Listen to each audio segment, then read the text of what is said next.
Ano mo daddy yung egg? Kung mayroong laman. Iilawan mo. Tatlo ba yun? 3 sisiw, 2 egg pa. Hindi ko makita yung iba.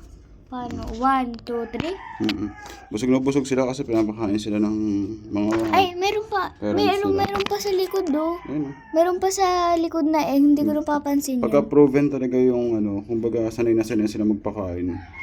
Busog na busog yung mga inakay. Hindi. Ito mga mga 1 or 2 days lang yung pinakamaliit. Yung sumunod 1 week, yung isa pang mga Hadi. more than 1 week. Paano mo? Ilawan mo yung egg. And check booster, tas seeds. Hadi, ilawan mo yung egg. Huwag anak, baka hindi na limliman. Baka ano? Baka hindi limliman, hayaan mo lang muna. Dimliman? Oo. Ano yun? Para ma-hatch, nililimliman yung egg. Yun. Mga proven na breeder natin.